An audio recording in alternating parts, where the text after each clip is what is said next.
ख़त्म हो गया है। चलो उसे आज रिचार्ज कर देते हैं।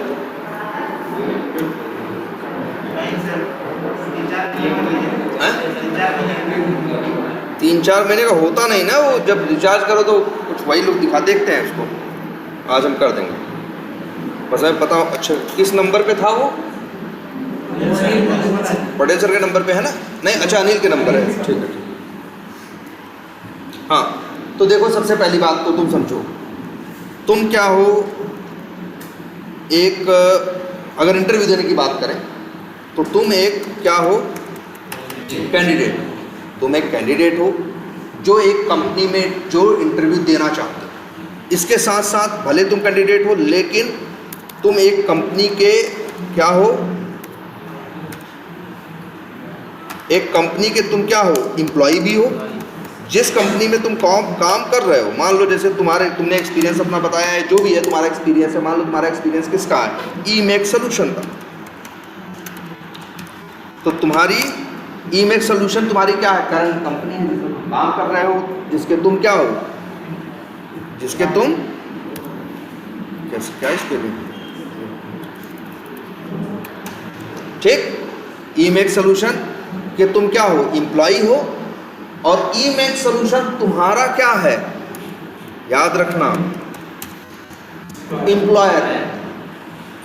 तो जो कंपनी होती है उसको एम्प्लॉयर बोलते हैं, जो काम करता है उसे क्या बोलते हैं? एम्प्लॉय।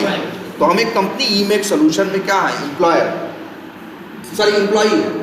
अब हमने, लेकिन उस कंपनी में हम काम कर रहे हैं पिछले 2-3-4 साल से। अब इसके बाद जो मेरा एक्सपीरियंस है 3 साल का है, तो हम 3 साल से उसमें क्या कर रहे हैं? काम कर रहे हैं। अब हमने क्या काम किया? हमको नौकरी ढूंढनी है, तो हमने naukri.com पे नया रिज्यूमे बनाया, और बनाने के बाद सब कुछ क्या कर दिया? फिलअप कर दिया। सब कुछ क्या कर दिया? वहाँ पे सब कुछ फॉर्म बना, naukri.com पे रजिस्ट्रेशन कर दिया, अपना रिज्यूमे बना लिया, और रिज्यूमे बनाने के बाद उस पर क्या कर दिया? अटैच कर दिया। हाँ, अटैच कर दिया naukri.com। अब तुम्हारा काम क्या है? तो मेरे भाई तुम्हारा काम क्या है? तुम्हारे पास वो जो साइट है उसका नाम क्या है? जहाँ पे तुमने डाला है वो कौन से है? naukri.com। तुम्हारा काम है naukri.com पे जाना, जॉब क्या करना? सर्च करना, जॉब क्या करना? अब जैसे ये देखो पवन का है, ठीक है। अब ये पवन को क्या करना चाहिए? पवन को रोज जाना चाहिए, सर्च जॉब्स में जाना चाहिए। कितना एक्सपीरियंस है? 3.5। तो इन्हें क्या करना चाहिए? यहाँ आना चाहिए, यहाँ लिखना चाहिए, सपोज करो क्या? Automation testing. और एक्सपीरियंस में सेलेक्ट करना चाहिए क्या? 3 इयर्स। लोकेशन अगर कोई स्पेसिफिक है तो नहीं, अगर हमारी लोकेशन मैटर नहीं करना तो उन्हें क्या करना चाहिए? सर्च करना। सर्च करेंगे तो ये सारी जॉब्स इनको क्या करेंगे? दिखाई देंगे। ये क्या करेंगे? जैसे इनको देखो, लॉजिक प्लैनेट की एक जॉब है, 2 से 4 साल के एक्सपीरियंस पे है, ऑटोमेशन टेस्टर की। पवन को क्या करना चाहिए? अब इसको ओपन करना चाहिए। ओपन करने के बाद जॉब की हाईलाइट और ये सब सारी चीज़ें क्या करनी चाहिए? पढ़नी चाहिए। और पढ़ने के बाद यही एक बटन आएगी क्या? अप्लाई। अप्लाई बटन पे इन्हें क्या कर देना चाहिए? क्लिक कर देना चाहिए। तो ये अप्लाई कर देंगे। एक तरीका ये है। लेकिन कई बार जाओगे अप्लाई बटन नहीं मिलेगा, क्या लिखा है? Apply on company site. मतलब ये यहाँ पे क्या करेंगे? क्लिक करेंगे तो कंपनी की वेबसाइट खुल जाएगी, वहाँ वो फॉर्म भरवाएगा, वो फॉर्म भर देंगे तो ये अब जॉब पे क्या हो जाएगा? अप्लाई हो जाएगा। यहाँ मतलब क्या हुआ? देख रहे हो? अब यहाँ ये बता रहा है अप्लाई करना है, तो बता दो क्या है, कितना एक्सपीरियंस है।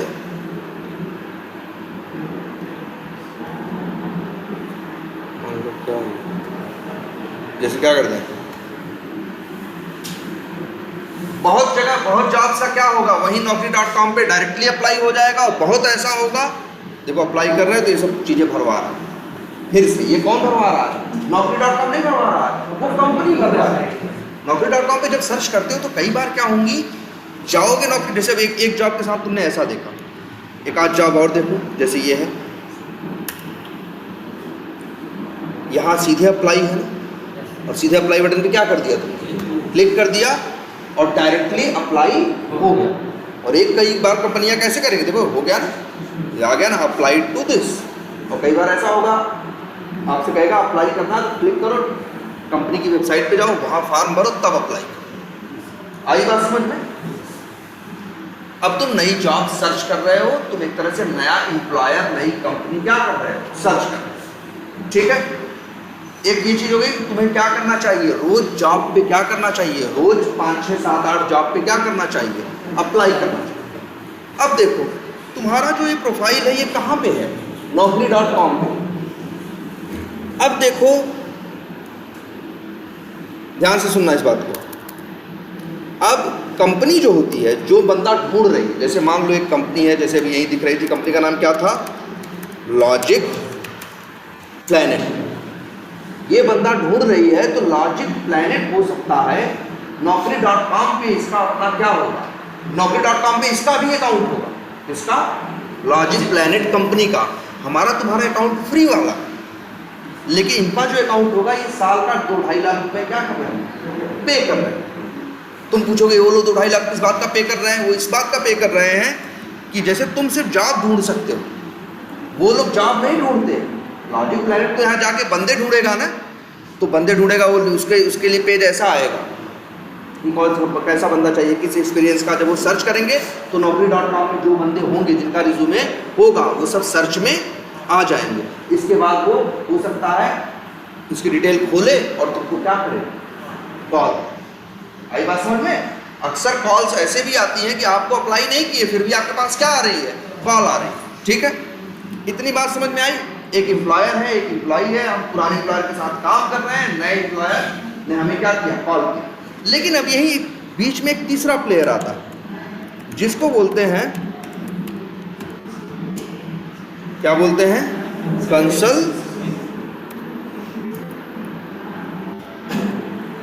क्या बोलते हैं? कंसल्टेंसी। ये क्या होती है? ये भी एक छोटी सी कंपनी होती है। अब जैसे लॉजिक प्लैनेट कंपनी है 250 लोगों की या 500 लोगों की, अब उसको बंदे चाहिए, तो अब वो एक आदमी रखे इसके लिए, जो उसके लिए बंदे ढूंढे, उसको सैलरी दे। अब रोज तो बंदे नहीं चाहिए ना।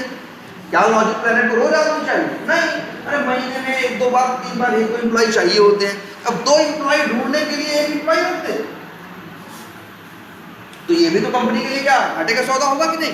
अब यही पिक्चर में आती है क्या? कुछ कंसल्टेंसीज क्या आती है? कंसल्टेंसीज। वो क्या होती हैं? वो भी छोटी छोटी कंपनीज होती हैं। छोटी छोटी वो भी क्या होती है? कंपनी होती है 2 कमरे 3 कमरे की, और उनके यहाँ उनके अपने कॉल करने वाले होते हैं, उनको बोलते हैं कंसल्टेंसी में होते हैं कौन? रिक्रूटर। नौकरी मिलने को ये भी कहते हैं ना रिक्रूटमेंट। रिक्रूटमेंट, और इस जो रिक्रूट करते हैं कंसल्टेंसी के बंदे, उनको क्या बोलते हैं? रिक्रूटर। अब ये कंसल्टेंसी का क्या हिसाब किताब है ये समझो। ये जो कंसल्टेंसी वाला है अपनी कंपनी खोल के बैठा है, ये कई कंपनियों से इसका टाई अप है। जैसे कि कोई कंसल्टेंसी है, मान लो ABC कंसल्टेंसी, उसका टाई अप है किसके साथ? लॉजिक प्लैनेट के साथ। तो जब लॉजिक प्लैनेट को नए आदमी की जरूरत होगी, तो वो नहीं ढूंढने लगेगा, वो किसको बताएगा? ABC कंसल्टेंसी को कहेगा हमको 2 आदमी चाहिए। वो कहेगा ठीक है जी, आपको 2 आदमी चाहिए, हम आपको 2 आदमी, कई आदमी ढूंढ के देते हैं, आप उनका इंटरव्यू लीजिएगा, जो उसमें पसंद आए आप उनमें से 2 आदमी क्या करिएगा? ले लीजिएगा। तो आपके ध्यान से सुनो, लॉजिक प्लैनेट ने तुमको नहीं कॉल किया, लॉजिक प्लैनेट ने किसको कॉल किया? किसको बोला? कंसल्टेंसी को बोला, जिसके साथ उसका क्या है? टाई अप है। अब कंसल्टेंसी वाला तुम्हारे पास क्या कर रहा है? अब कंसल्टेंसी वाले के पास भी naukri.com का वो 1-1.5 लाख 2 लाख वाला क्या है? अकाउंट। वो जाएगा naukri.com पे, वो कंसल्टेंसी वाला ढूंढेगा जैसा वो बताया होगा। जैसे लॉजिक प्लैनेट ने बोला कि हमें ऐसा आदमी चाहिए जो जावा सेलेनियम जानता हो, जिसके पास क्या हो, 4 साल का क्या हो एक्सपीरियंस हो, उसकी लोकेशन ये हो, ये बातें बता दी। अब आएगा कौन? naukri.com पे तुम्हारा नहीं, वो कंसल्टेंसी के पास naukri.com का अकाउंट है, वो जाके क्या करेगा? सर्च मारेगा। बंदा जो 4 साल का हो, स्किल पे क्या हो, जावा सेलेनियम हो, और इसके बाद सर्च बटन पे क्या करेगा? क्लिक करेगा। तो ढेर सारे तुम्हारे जैसे बंदे उसके सामने आ जाएंगे। अब एक एक बंदे का नंबर देखेगा और क्या करेगा? और वो तुम्हें क्या करेगा? फ़ोन करेगा। अब पहला वर्ड ये बोलेगा हाय, अपना नाम बोलेगा, ठीक है? हाँ, या अपना नाम बोलेगा हाय, जैसे मान लो राहुल है, उसका जो कॉल कर रहा है, हाय राहुल दिस साइड, ठीक है? और इसके बाद ये पूछेगा आर यू, तुम्हारा नाम लेके अरविंद, तुम कहोगे यस, तो हाँ सर, तो पूछेगा वो तो तुम्हारा नाम जान ही रहे, वो कहेगा हेलो अरविंद, तुम कहोगे यस, तो कहेगा, तब वो पूछेगा are you looking for change, क्या वर्ड इस्तेमाल करेगा, क्वेश्चन नंबर 1। यहीं से उसकी बात क्या होगी, कौन फोन कर रहा है, ये कंसल्टेंसी का रिक्रूटर, कंपनी का आदमी फोन नहीं कर रहा। और पहला क्वेश्चन अक्सर यही पूछेंगे, आर यू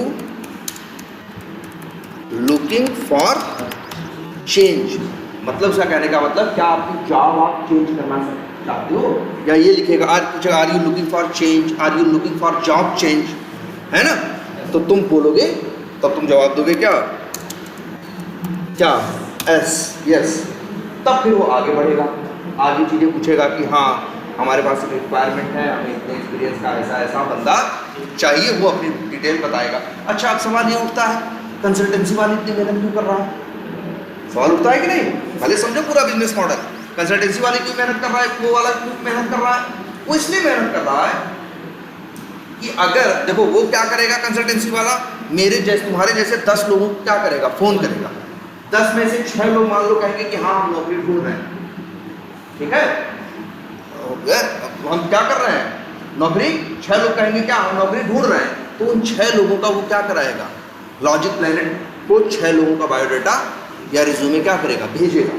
फिर लॉजिक प्लैनेट उन 6 लोगों के रिज्यूमे को देखेगा, क्या वो उनके रिज्यूमे उनकी रिक्वायरमेंट से मैच कर रहे हैं, तो उसको समझ में आया 6 में से 4 क्या हैं, रिक्वायरमेंट से मैच कर रहे हैं।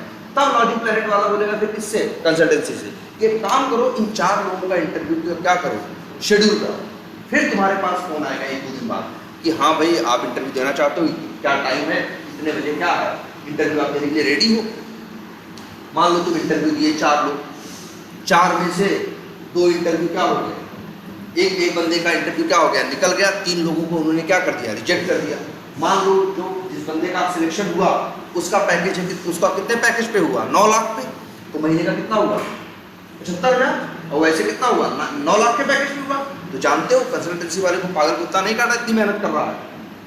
वो तुम्हारी जो 1 महीने की सैलरी होती है, जैसे या पैकेज का 10%, मतलब 9 लाख का 10% कितना हुआ 90,000, या 8% कितना 72,000, तो 72,000 रुपए कंसल्टेंसी को देगा कौन, लॉजिक प्लैनेट। सो पागल कुत्ता थोड़ी नहीं काट रहा है, वो अकाउंट लिया है 2 लाख का, रोज फोन कर रहा है, इंटरव्यू शेड्यूल करा रहा है, सब करा रहा है, फ्री में, तुमसे नहीं पैसा लिया जाएगा। ऐसा नहीं कि तुम्हारी सैलरी काट के उसको दे देंगे, ऐसा नहीं होगा। तुम्हें तो अपनी सैलरी मिलेगी, ज्वाइन करोगे जैसे काम करते हो, लेकिन वो भी तुम्हारी लगभग तुम्हारी 1 महीने की सैलरी होती है, या तुम्हारी सैलरी का 8 से 10% उसको मिलेगा। तो ये उसका बिजनेस मॉडल।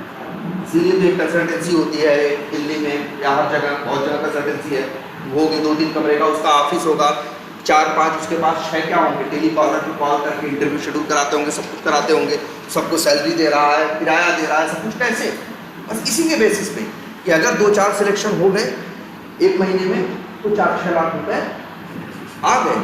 अगर बड़े लेवल का, जैसे मान लो हम लोग हैं, अब अगर मान लो हम लोग कहीं इंटरव्यू देते हैं तो हमको भी कॉल किसका आएगा, कंसल्टेंसी का ही, वो मेरा इंटरव्यू शेड्यूल कराएगा, हम करेंगे, और पता चला हम कहीं जा रहे हैं 45 लाख के पैकेज पे, तो नो डाउट वो जो वो होगा कंसल्टेंसी होगा, वो 2.5-3 लाख रुपए क्या होगा पाएगा, वो 2.5-3 लाख रुपए क्या होगा पाएगा। ये उसका बिजनेस मॉडल।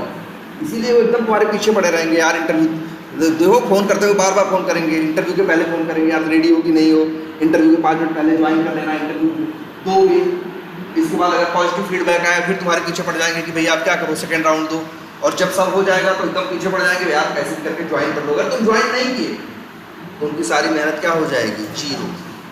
तब उनको एक भी पैसा नहीं मिलेगा। इसलिए वो बहुत एकदम कोशिश करेंगे कि तुम ज्वाइन कर लो, और ज्वाइन करने के बाद ऐसा नहीं ज्वाइन किए 2 दिन में छोड़ दिए पैसा मिल जाएगा ना, ज्वाइन करोगे 2-3 महीने रुकोगे तब उनके पास पैसा आएगा। नहीं, उनका बिजनेस मॉडल है ऐसा, इतने दिन से काम कर रहे हैं तो किसी न किसी का पैसा हर महीने आता रहता है।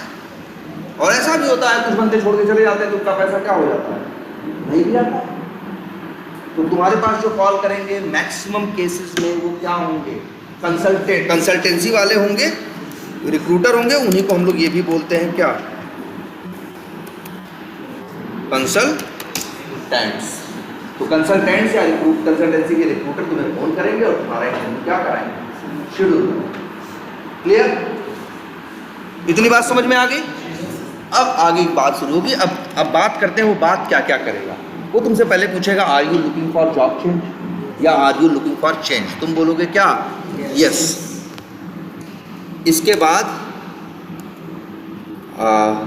फिर वो पूछेगा यही सब question, how much total experience you have, कि तुम्हारे पास टोटल कितना एक्सपीरियंस है।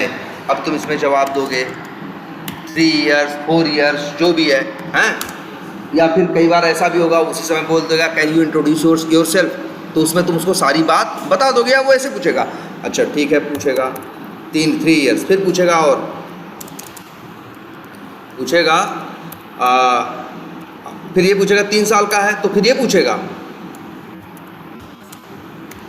How many years of experience in automation.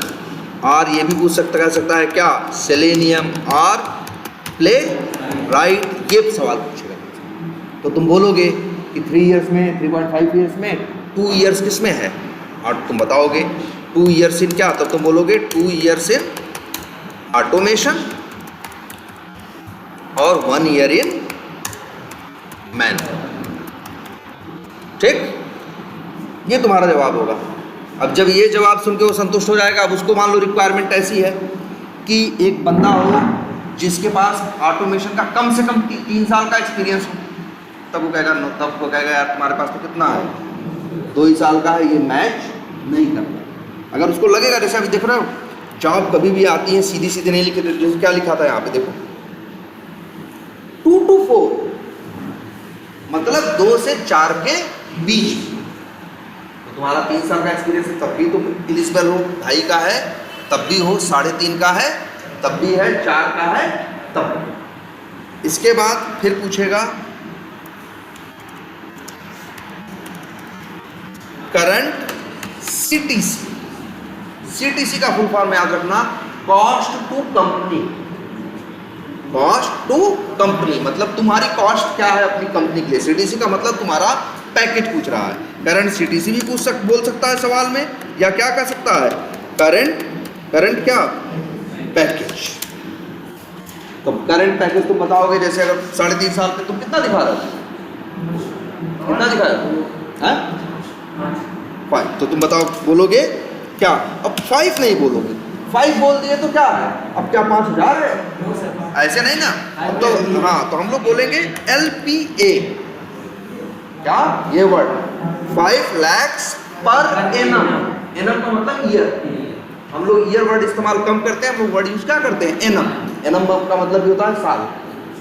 तो 5 lakhs पर एनम, ये मेरी क्या है, सैलरी, करंट सीटीसी। ठीक, अच्छा फिर एक सवाल और पूछेगा, एक्सपेक्टेड सीटीसी। एक्सपेक्टेड का मतलब है तुम अब चाहते कितना, है ना, वही एक्सपेक्टेड कॉस्ट टू कम। तो अब तुम बोलोगे, अब जैसे मान लो इनका 5 है, अब ये 2 तरह के जवाब दे सकते हैं, 3 तरह के। या तो ऐसा बोल सकते हैं 8 LPA, कि हमें कितना चाहिए, 8 LPA चाहिए, एक जवाब ये दे सकते हैं। दूसरा जवाब ये दे सकते हैं, ये क्या, ये कर सकते हैं क्या, 30%, या परसेंटेज में बात कर सकते हैं, क्या कर दिए 40% हाइक, मतलब जितना मेरा अभी है उससे 40% क्या हो जाए, बढ़ जाए। मतलब इनका मानना कितना है, 5 लाख का 40% कितना होगा, 2 लाख। तो मतलब ये मान रहे हैं कितना, 7 लाख। तीसरा जवाब ये दे सकते हैं, अगर ये पैसे को लेके बहुत ज़्यादा वो नहीं है, ये नौकरी ढूंढ रहे हैं, उसकी भी नौकरी छूट गई है, तो ये, या कई बार लोग ये भी सोचते हैं कि ऐसा तो नहीं हम कम बोल दे रहे हैं, तो इसीलिए ऐसा बोल देते हैं क्या, एज पर कंपनी नॉर्म्स। मतलब कंपनी, आप जिस कंपनी में जा रहे हैं उनके यहाँ जो चल रहा होगा, जितना नए बंदों को ज्वाइन करने पे देते हैं चलेगा, मेरा कोई। अच्छा फिर एक सवाल और पूछेगा, सही सारे क्वेश्चन है भाई, लिख लेना। इज इट क्या, निगोशिएबल, निगोशिएट करने का मतलब क्या, मोल भाव करना है ना, निगोशिएट करना, समझौता कर पे आने के लिए हम तो क्या करते हैं, बात करते हैं, डिस्कशन करते हैं। तो पूछेगा इज इट निगोशिएबल, कि मतलब क्या ये ऐसा तो नहीं तुम 8 बोल रहे हो तो तुमको 8 ही चाहिए। कल को हो सकता है इंटरव्यू के बाद कंपनी 7 कहे या 7.5 कहे, 7 या 7.5 कहे तो तुमको आप तो 8 बोले तब नहीं ज्वाइन करेंगे, इसलिए हम कंफर्म नहीं करते कई बार इज इट निगोशिएबल, क्या ये निगोशिएबल है, तो तुम बोल देते हो क्या यस। कई बार इसी में और सवाल, अरे कई बार ये भी पूछ लेते हैं क्या, हाउ मच, मतलब कितना निगोशिएट, तो तुम जैसे 8, तुम क्या जैसे 8 मांग रहे थे तो तुम कह सकते हो बिटवीन 7 to 8 इज ऑल्सो क्या फाइन, भैया हाँ ये भी है 7 से 8 बीच में मिल जाएगा कुछ भी चलेगा। और कई बार ऐसा सवाल नहीं पूछेगा 8 चाहिए, कहेगा ठीक है, आप इंटरव्यू शेड्यूल कराते हैं, आप इंटरव्यू दो फिर देखें, ठीक है। तो क्वेश्चन नंबर 1 ये हुआ, नंबर 2 ये हुआ,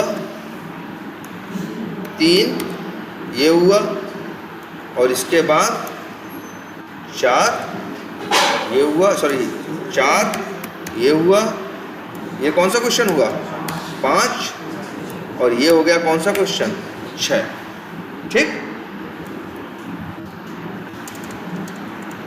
करंट क्या बिजनेस,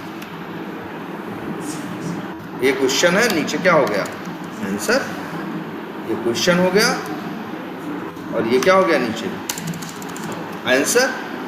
इज इट निगोशिएबल, तुमने बोला क्या यस, हो सकता है 7वां क्वेश्चन, तुम्हारे दिमाग में रहना चाहिए ये बातें, ऐसा नहीं अचानक पूछेगा तुम ब्लैंक हो जाओगे, अचानक पूछेगा तो तुम क्या हो जाओगे, ब्लैंक हो जाओगे, तुम्हारे समझ में नहीं आएगा कि जवाब क्या था। तो ये यहाँ तक तो ये हो गया, 6-7 सवाल तो क्या हो गए, बीत गए। इसके बाद एक 8वां सवाल पूछेगा, क्या पूछेगा, current location, what's your current location, ये वर्ड्स भी याद रखना है यार, इस तरह से बोलेगा व्हाट्स योर क्या, व्हाट्स योर करंट लोकेशन। अब लोकेशन क्या तुम बताओगे, तो तुम देखो ध्यान से, तुम तो यहाँ पे हो, तुम वहाँ जौनपुर मत बता देना, तुम हमेशा अपनी लोकेशन क्या बताना, क्या नोएडा, लेकिन तुम नोएडा में नहीं हो, तुम यहाँ हो। तो इसका कहने का मतलब देखो आजकल कंपनियाँ तुम लोग देख रहे हो, जो लोग नौकरी कर रहे हैं, बहुत से लोगों को वर्क फ्रॉम होम भी मिल जाता है, या बहुत से लोगों को ऐसा होता है कि हफ्ते में 2 दिन ऑफिस जाना है, 3 दिन क्या है वर्क फ्रॉम होम है। बहुत लोगों के नियम ऑफिस में ऐसा नियम होता है कि महीने में 10 दिन तुमको जाना है, महीने में 10 दिन तुमको जाना है, या 8 दिन तुमको जाना है। अब तुम चाहे जैसे जाओ, तो बहुत से लोग ऐसा करते हैं, गए 2 हफ्ता दिल्ली रहे अपना 8-9 दिन उनका क्या हो गया, बीत गया, ट्रेन पकड़े चले आए कहाँ घर, 20 दिन कहाँ पड़े हुए, घर पड़े हुए, फिर चले गए कहाँ, फिर नोएडा चले गए। तो तुम ये भी कर सकते हो कि अभी हम कहाँ पे हैं, अगर तुम जैसे कह दो, ऐसे बोलना my current location is Noida या गुड़गांव, जो भी बताओ, but right now I am in my क्या होम टाउन। वो ये पूछ सकता है कि तुम्हारा होम टाउन कहाँ है, तो बता देना जौनपुर उत्तर प्रदेश है, जो भी है उत्तर प्रदेश। तो उत्तर प्रदेश में कहाँ कहेगा जौनपुर, अगर उसको जौनपुर भी नहीं पता होगा जौनपुर कहाँ, तो कदरा नियर वाराणसी। तो ये तुम्हारी हो गई क्या करंट लोकेशन। तुमसे ये पूछेगा कि 9वां सवाल,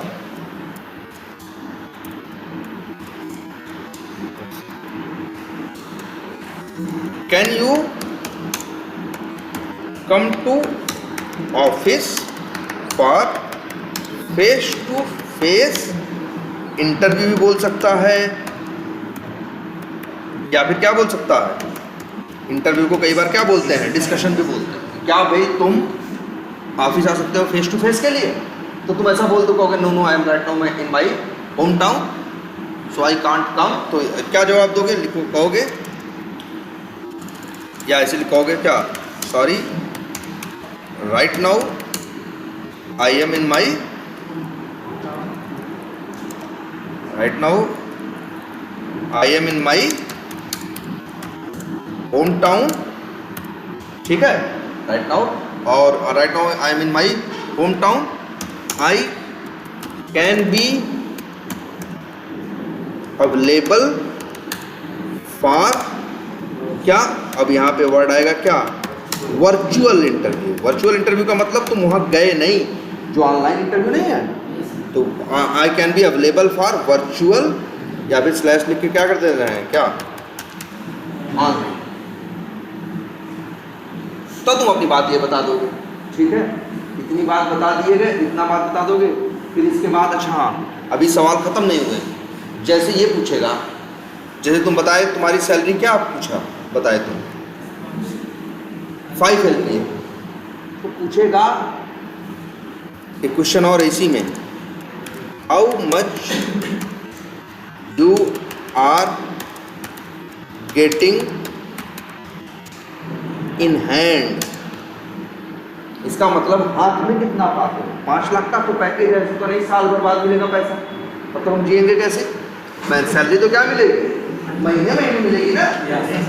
तो भैया ये सब जोड़ के बैठो, 5 का बता रहे हो तो 5 से 12 का भाग पहले ही क्या करूँ भाई, इंटरव्यू देने जा रहे हो, सब तैयारी पहले से करके सोचो, देखो हम 5 का दिखा रहे हैं, तो अब ऐसा ना हो बोलने लगे तो तुम लगे 5 से भाग देने, हाँ महीने के भाई जिसको सैलरी मिल रही है तो क्या उसको पता नहीं महीने में कितना मिल रहा है हर बार, वो भाग करने लगेगा, नहीं ना, यही तुम पकड़े जाओगे, लग रहा है कि क्या है, फेक कैंडिडेट है, यही तुम क्या होगा, वो जान जाएगा ये क्या है, फेक कैंडिडेट है, तुम्हारा इंटरव्यू शेड्यूल नहीं कराएगा, तो तुम पहले से तो तुम बता दोगे, जैसे पार कर देखे हो, तो जैसे इसको भाग करोगे तो आएगा कुछ 41,000 समथिंग कुछ, अब ऐसा नहीं 41,799 बताना है, तुम इतना बता सकते हो, ऐसे बोल सकते हो, वर्ड क्या दोगे, जैसे इनके ये बोलेंगे क्या, अराउंड 41,000 पर मंथ, ठीक, ये चीज अभी अच्छा, इतनी बात समझ में आई, पहले इसको हम सेव करते हैं।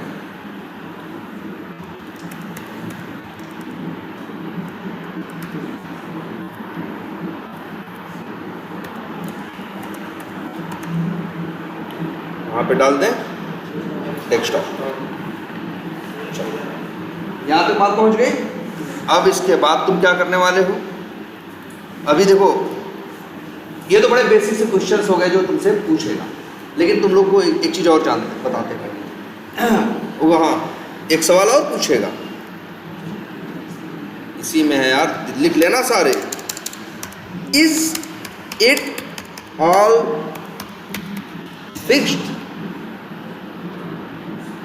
एक सवाल ये पूछ सकता है, या एक सवाल पूछ सकता है, इज देयर एनी वेरिएबल। अभी वेरिएबल कहाँ है, वेरिएबल तो हम लोग अभी आए, क्या करने का तो वो समझो कि वेरिएबल का मतलब, जैसे कई बार क्या होता है, किसी कंपनी में जाते हो तो वहाँ पता चला तुम्हारा पैकेज है कितना, 10 लाख का, क्या है 10 लाख का, तो तुमको कितना सैलरी मिलनी चाहिए, 10 लाख को वहाँ से 83,000 के आसपास मिलना चाहिए, लेकिन वहाँ लिखा रहे जब 10 लाख का पैकेज देंगे तो कहेंगे 9 LPA फिक्स्ड है और 1 लाख क्या है वेरिएबल, क्या बोलेंगे। किसी कंपनी में तुम जाते हो तो वहाँ ऐसा होता है, जैसे मान लो किसी कंपनी में तुम काम कर रहे हो, उसमें तुम्हारा ऐसा तुम्हारे साथ है कि तुम्हें पैकेज तो मिल रहा है कितना 10 लाख, लेकिन तुम्हें हर महीने 83,000 नहीं मिलते, तुम्हें हर महीने 75,000 ही मिल रहे हैं, तुम्हें हर महीने कितने मिल रहे हैं, 75,000 ही मिल रहे हैं। क्यों 75,000 मिल रहे हैं तुमको हर महीने, 75,000 मिलने के पीछे रीजन क्या है, तुम्हें जो 75,000 सैलरी मिल रही है उसकी है क्योंकि 10 लाख तुम्हें पूरे नहीं है, 9 लाख फिक्स है, 1 लाख क्या है वेरिएबल, तो 9 लाख का 12 से भाग करके तुम्हें मिलेगा। तुम कहोगे सर जी तो मेरा 1 लाख कहाँ गया जो मेरे पैकेज का हिस्सा है, तो कंपनी का कहता है ये वेरिएबल है, ये कोई फिक्स नहीं है। 1 साल के बाद हम देखेंगे तुम्हारी परफॉर्मेंस, कंपनी की परफॉर्मेंस, प्रोजेक्ट की परफॉर्मेंस, इसके बाद डिसाइड करेंगे कि 1 लाख देना चाहिए कि 80,000 देना चाहिए कि 70,000 देना चाहिए कि 1,20,000 देना चाहिए कि 50,000। जैसे कई बार क्या होता है, कंपनी की हालत खराब है तो उस साल जो आपका वेरिएबल था पता चला 30,000 मिला, 85 मिला, 70 मिला, 80, अब ऐसा नहीं सबको उतना ही मिलेगा। कई बार ऐसा भी होगा उसी टीम में कोई वेरिएबल कितना पाया होगा, 70,000 पाया होगा, कोई कितना पाया होगा, 50 पाया होगा, अपनी अपनी परफॉर्मेंस के ऊपर। इसे क्या बोलते हैं, वेरिएबल। ठीक है, लेकिन तुमसे पूछेगा इज इट ऑल फिक्स्ड, तो तुम जवाब देना क्या, यस। कुछ वेरिएबल के चक्कर में पड़ोगे। और इज देयर एनी वेरिएबल, तो कह देना नो, कोई वेरिएबल नहीं है। जो 10 लाख का पैकेज है मेरा या 5 लाख का पैकेज है वो क्या है, फिक्स। बहुत सी कंपनी में ऐसा रहेगा। और ये वेरिएबल कंपनियों का अलग अलग रूल होता है, किसी कंपनी में 5% होता है, किसी कंपनी में 10% होता है। हम तो एक कंपनी में थे वहाँ 15% की, कि मतलब 15% वो जो पैसा है वो आपको नहीं मिलता रहेगा महीने में। वो कब मिलेगा, इकट्ठे 1 साल बाद, जब आपका 1 साल पूरा होगा तब आपको पैसा मिलेगा। उसी के कई और नाम हैं, वेरिएबल भी बोलते हैं, और बहुत से लोग क्या बोलते हैं, परफॉर्मेंस बोनस।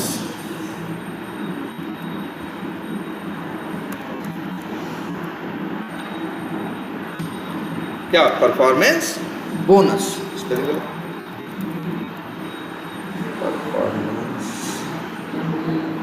MANCE, परफॉर्मेंस क्या, बोनस। तो पूछेंगे क्या परफॉर्मेंस बोनस है या वेरिएबल है, तो बोल देना नहीं है। पूछेगा इज इट ऑल फिक्स्ड, तो कह देना क्या, यस। ठीक है, तुमसे एंड के बारे में पूछेगा, वो बता सकते हो। अब तुम कितना ही नहीं सब सोचे बैठो। अच्छा, और अब तो क्वेश्चन और बढ़ गया ना, उसके नंबरिंग कर लेना प्रॉपर। इतने, इसके बाद फिर एक और वर्ड पूछेगा, तुम लोग को बताओ नोटिस पीरियड के बारे में पता है क्या, व्हाट्स योर नोटिस पीरियड।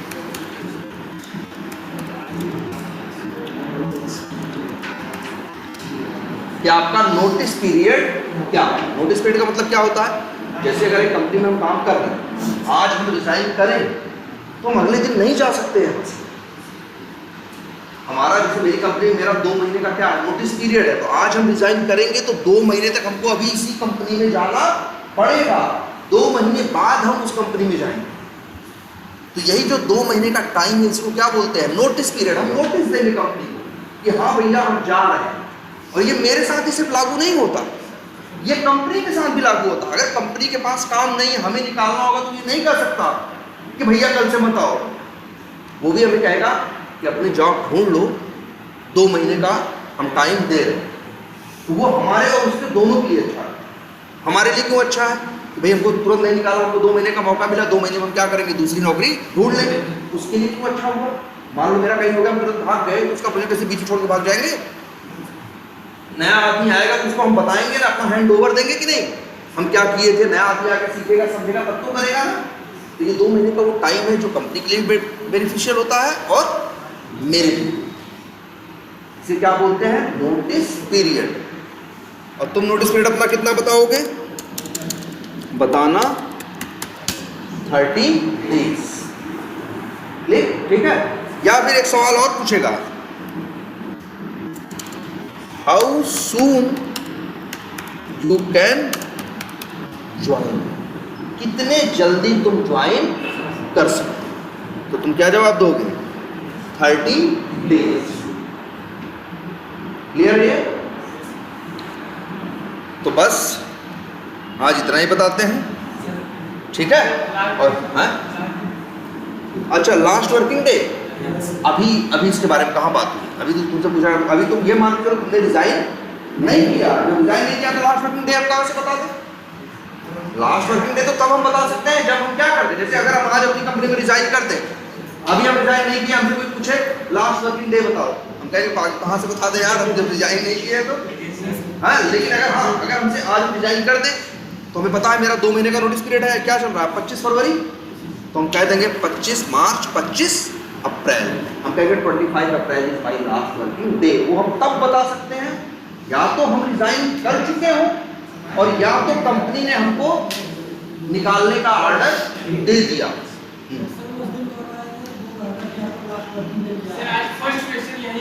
हाँ, तो नोटिस पीरियड क्या बताया तुमने, 1 मंथ। और ये बताया था कि रिजाइन कर चुके हो कि नहीं, नहीं है। हाँ ठीक है, ठीक है। एक काम करो, हाँ हैं, एक काम करो, पहले सुनो, पहले जितने ये क्वेश्चंस दिए हैं पहले ये दिमाग में रखो, ठीक है। अभी आगे और कॉम्प्लेक्स वाले हम बताते हैं ना फिर कि क्या पूछेगा, कब क्लास में कब पूछता है, कब नहीं पूछता है ना, कई बातें हैं। तो इसके बाद हम